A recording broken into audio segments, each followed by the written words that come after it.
Alô, pessoal que gosta de paleontologia e especialmente de dinossauros. Eu estou aqui para falar para vocês um pouco sobre a Era Mesozoica, que também é chamada de Era dos Dinossauros. Só que além dos dinossauros, tem muita coisa interessante que aconteceu nesse período. Então eu preparei um conteúdo para vocês aqui dividido em 4 partes, explicando tudo o que aconteceu nessa chamada Era dos Dinossauros. Vamos lá? Nessa primeira aula, então, sobre a Era Mesozoica, nós vamos falar de uma maneira mais abrangente, né? E para depois, nas aulas seguintes, detalhar cada período, cada um dos 3 períodos que compõem a Era Mesozoica. Então, a primeira coisa importante, nós vamos comentar sobre o que marca o início e o fim da Era Mesozoica. Justamente 2 das maiores extinções da história. Uma que já foi vista por vocês no final da Era Paleozoica e outra que vai ser o final da Era Mesozoica. E nós vamos ver então quais foram os grupos, o que aconteceu em função dessas extinções.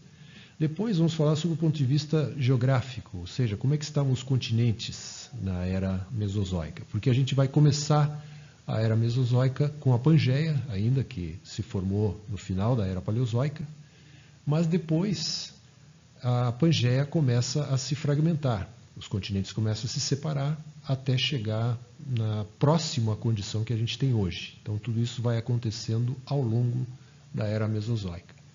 Nesse tempo, do ponto de vista climático, a Era Mesozoica foi a era mais quente da história do planeta. As maiores temperaturas da história do planeta e evidências geológicas de altas temperaturas e ambiente muito árido a gente tem justamente no início da Era Mesozoica, mas o clima quente perdurou durante toda a duração dessa era. Assim mesmo, com essas condições adversas, a gente teve importantes mudanças de flora e de fauna, o surgimento de grupos muito importantes de plantas e animais.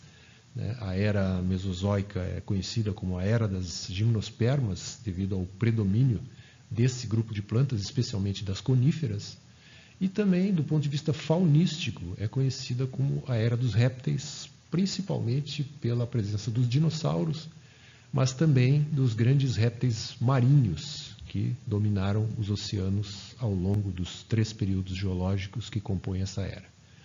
Então, vamos lá detalhar mais esses assuntos.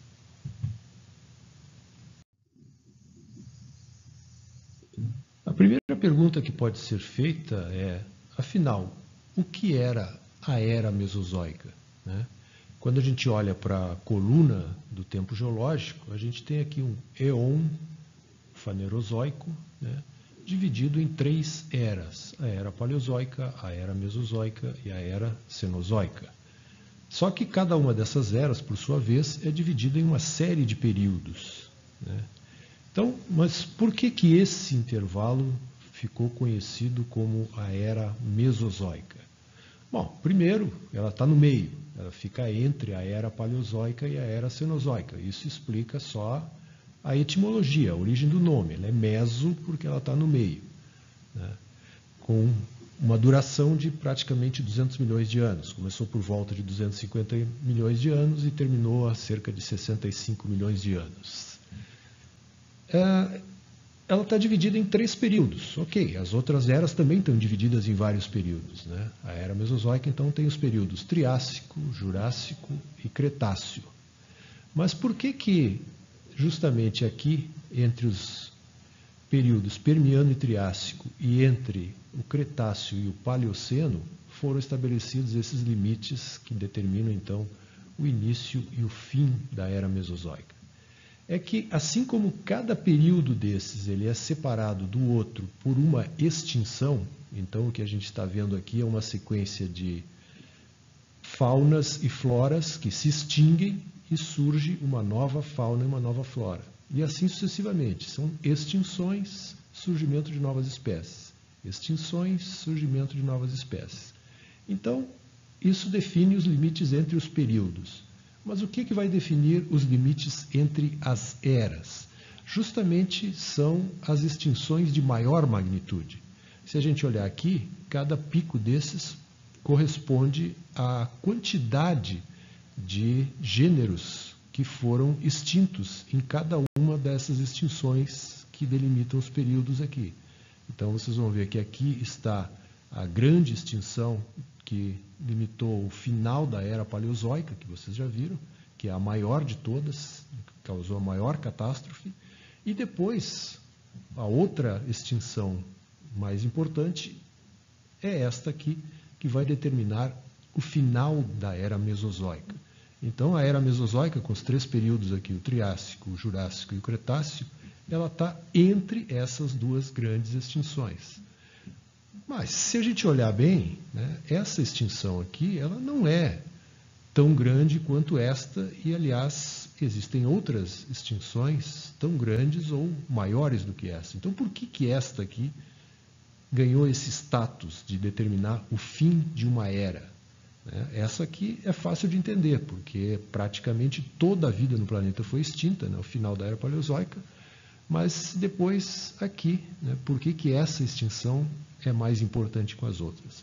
Então tem alguma coisa de marketing também, porque especialmente esse período da era mesozoica é o que envolve os dinossauros. Então os dinossauros carregam toda uma fama, um glamour, né? E o fim, então, ou a dizimação dos dinossauros é usada como o fim de uma era. Então por isso é que a era mesozoica ela vai começar há cerca de 250 milhões de anos, com aquela grande extinção que termina o período permiano e a era paleozoica, e vai seguir então pelos períodos Triássico, Jurássico e Cretáceo até a outra grande extinção aqui, que vai afetar principalmente os dinossauros. Então vai encerrar a era mesozoica e vai dar início à era cenozoica.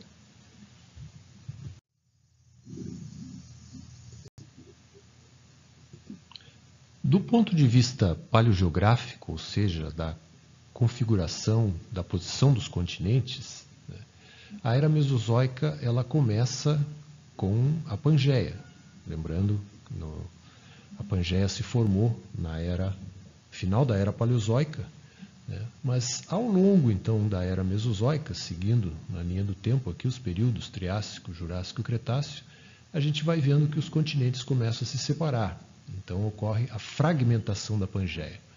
Por que ocorre isso? Porque essa união dos continentes aqui não foi a primeira vez que aconteceu na história do planeta. Já aconteceram outras vezes, só que nas outras vezes que aconteceu, faz muito tempo atrás, não existia ainda vida sobre os continentes.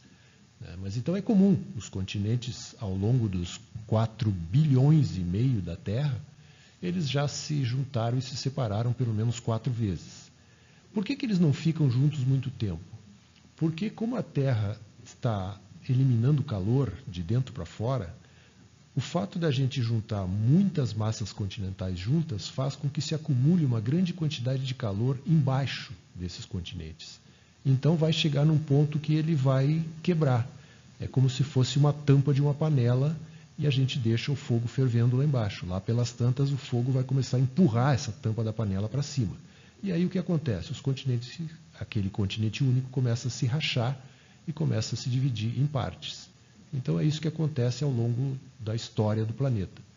A primeira vez que aconteceu isso com vida nos continentes foi nesse momento aqui, a Pangeia, que se formou há cerca de 250 milhões de anos. Então, no primeiro momento, a gente vai ter a separação de uma porção norte, que vai ser chamada de Laurásia, de uma porção sul, que vai receber o nome de Gondwana, e depois, então, no último período da era mesozoica, no Cretáceo, a gente vai ter a separação, por exemplo, da América do Sul e da África, né, que aqui no Triássico e no Jurássico elas ainda estavam juntas. Né, e também dos outros continentes, aqui chegando quase igual à configuração que a gente tem hoje, só que estão mais afastados os continentes. A cada vez que acontece esses eventos de ruptura, como aqui, que estava começando a rachar, ou aqui, a gente tem grandes episódios de vulcanismo. Então, grandes erupções vulcânicas, e essas erupções vulcânicas geralmente vão corresponder a extinções. Então, aqueles episódios de extinções que limitam os períodos, geralmente eles vão estar ligados a alguma grande catástrofe de origem geológica. E geralmente essas catástrofes estão ligadas a vulcanismo, porque a gente vai ter uma importante alteração climática que vai afetar os organismos e que vai levar à extinção. Então, mais adiante nós vamos detalhar o que aconteceu em cada um desses períodos, no Triássico, no Jurássico e no Cretáceo, porque a Terra estava se movendo ao longo desse tempo, quer dizer, os continentes estavam se movendo, estavam se separando, enquanto isso os animais e as plantas estavam vivendo aqui dentro. Então, o que aconteceu ao longo desses períodos a gente vai discutir a seguir.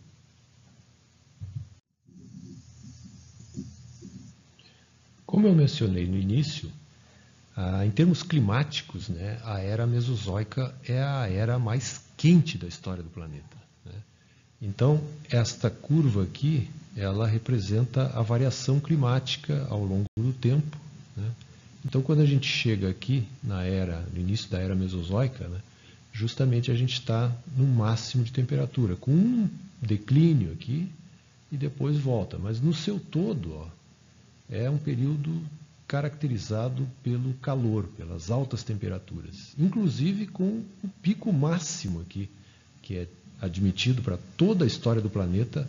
O máximo de temperatura aconteceu justamente no final, no limite entre a era Paleozoica e a era Mesozoica.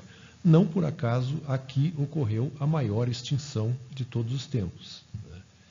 Observem que essa curva, né, ela tem uma média de 17 graus centígrados e varia para frio 12 graus e para quente 22 graus. Parece pouco, né? Uma variação de 10 graus, de 12 a 22. Mas, na verdade, uma variação de 5 graus para baixo ou para cima é catastrófica. Por isso que se discute hoje aquecimento global. Se o planeta aquecer 1 grau em média ou 2 graus, já é o suficiente para provocar mudanças muito importantes e drásticas que podem levar à extinção. Né? Mas como é que se constrói uma curva dessas? Primeiro, por que a temperatura só varia dentro desses limites? Nunca fica menor do que 12, nunca fica maior do que 22. Quem controla isso, quem segura essa temperatura, é o famoso efeito estufa. Né? A atmosfera da Terra, ela criou uma capa protetora que regula a temperatura. Então, o efeito estufa, ele não deixa a temperatura descer muito e nem subir muito, né, em condições normais. Então, o que acontece é que, às vezes, ocorrem eventos anormais que fazem com que a temperatura desça ou suba.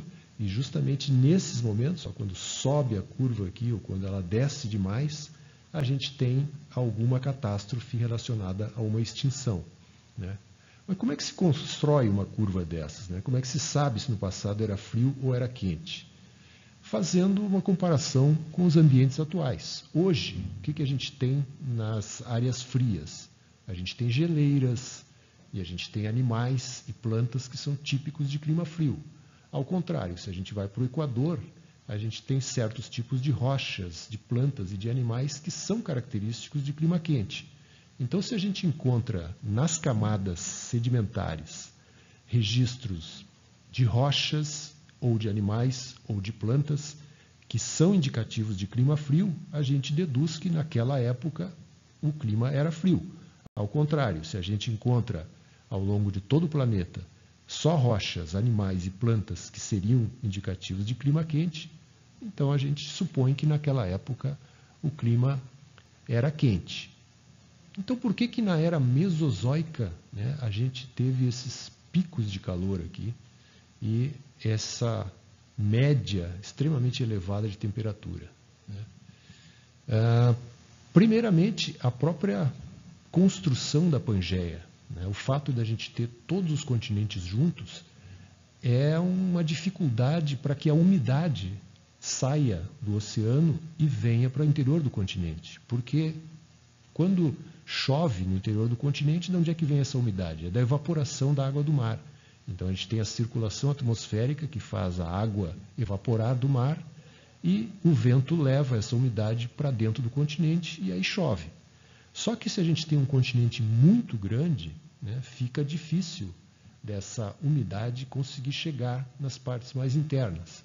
Então, nessa condição da Pangeia, que começou no final do Permiano, que era muito árido e muito quente, ela continuou através do primeiro período da Era Mesozoica, que era o Triássico. A situação só foi se modificar no final do Triássico, quando começou a ruptura, a fragmentação da Gondwana, porque aí o mar começou de novo a entrar entre os continentes e conseguiu levar umidade. Mas isso não significa que tenha diminuído a temperatura, isso somente aumentou a umidade. Então a gente teve um longo período caracterizado por uma alta temperatura. Então toda essa era mesozoica, a era dos dinossauros, a era das gimnospermas, foi uma era caracterizada por altas temperaturas, né? Começou mais árida e terminou mais úmida, mas sempre quente. A era mesozoica, entre outras denominações que ela recebe, né, é conhecida como a era das gimnospermas, porque esse grupo de plantas, então, adquiriu nessa era maior importância. Foi o grupo dominante, especialmente com as coníferas, né? O que são as gimnospermas? Então, existem basicamente 3 tipos de plantas. As plantas que não têm sementes, que são as pteridospermas, né? Depois as plantas que têm semente, mas essa semente não é protegida por um tecido externo, como um fruto. Então essas são as gimnospermas. E depois as angiospermas, que vão ter as sementes protegidas dentro de um fruto. Então as pteridospermas e as gimnospermas, elas já existiam na era paleozoica, anterior à era mesozoica. E continuaram na passagem do paleozoico para o mesozoico, né, sendo os grupos dominantes. Só que agora, na era mesozoica, com as condições mais quentes e mais áridas, né, favoreceu então as gimnospermas, especialmente as coníferas, né, que são melhor adaptadas até hoje a condições mais de aridez e resistentes a variações mais extremas de temperatura. E especialmente as coníferas, né, foram as plantas, então, que serviram de alimento para os grandes dinossauros, os dinossauros saurópodes, os pescoçudos, né, que comiam basicamente as folhas dessas plantas e coexistiram com elas, né, ao longo do Mesozoico. Do meio para o final da era Mesozoica, aí as angiospermas, as plantas então com flores e com frutos, começaram a se tornar mais proeminentes, começaram a assumir uma predominância ainda não completa, né? Elas só se tornariam as plantas dominantes na próxima era, na era Cenozoica, mas já no final da era Mesozoica, então as angiospermas, as plantas então com flores e com frutos, em colaboração com os mamíferos e as aves, e a gente vai ver depois como é que funcionou isso, e também com as abelhas, né, com os insetos polinizadores, começaram então um novo ciclo, né, de mudança da flora, substituindo as gimnospermas, então, que dominaram durante toda a era mesozoica. Para finalizar essa introdução geral sobre a era mesozoica, vamos falar um pouco sobre a fauna, porque a era mesozoica é conhecida também como a era dos répteis, né? E essa denominação está principalmente ligada à presença dos dinossauros. Então, principalmente os grandes dinossauros, carnívoros, herbívoros, né, os pescoçudos, os bico de pato, os triceratops, né, todos os dinossauros, então, eles estão restritos, eles surgiram e desapareceram, claro, não totalmente, porque hoje eles estão representados pelas aves, na era mesozoica.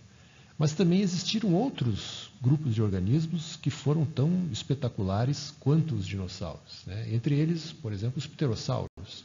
Foram os primeiros vertebrados capazes de voar, porque a gente já tinha no final da era paleozoica alguns vertebrados que podiam planar, mas voar ativamente, né, foram os pterossauros, os primeiros organismos que fizeram isso. E eles surgiram no início da Era Mesozoica e se extinguiram no final da Era Mesozoica. Portanto, eles são um grupo totalmente restrito à Era Mesozoica, sem ter deixado descendentes, diferente dos dinossauros. Também no ambiente marinho, né, a gente tem o surgimento de vários grupos, né, fantásticos, especialmente de grandes répteis, desde lagartos gigantes, como os mosassauros, até outros grupos semelhantes aos golfinhos, que são os ictiossauros, e estes aqui, os plesiosauros e os pliosauros. Então, muitos desses grupos passaram dos 10 metros de tamanho, né? Algumas das formas atingindo inclusive 15 metros de comprimento. Né? Então, os mares do Mesozoico eram dominados por essas criaturas, não por dinossauros marinhos. Né? Não existiam dinossauros marinhos e nem dinossauros voadores. As aves, que são os dinossauros voadores, vão surgir somente no final da Era Mesozoica. Então, o mar era dominado por esses répteis aqui, além de tartarugas, tubarões, crocodilos, tá? Mas os grandes mesmo, os donos do pedaço, eram esses grupos aqui. E os dinossauros, então, reinavam em terra, no ambiente terrestre, né? Já no final da Era Mesozoica, a gente tem ainda os mamíferos pequenos, né? E já o surgimento das plantas com flores e as abelhas, que a gente vai detalhar isso depois. Isso aqui já é um prenúncio do que viria depois na Era Cenozoica. Tá? Então, com isso, a gente termina essa parte inicial aqui de uma caracterização geral da Era Mesozoica, e agora, a seguir, vamos começar a falar de cada um dos períodos, período Triássico, período Jurássico e período Cretáceo, que compõem a Era Mesozoica.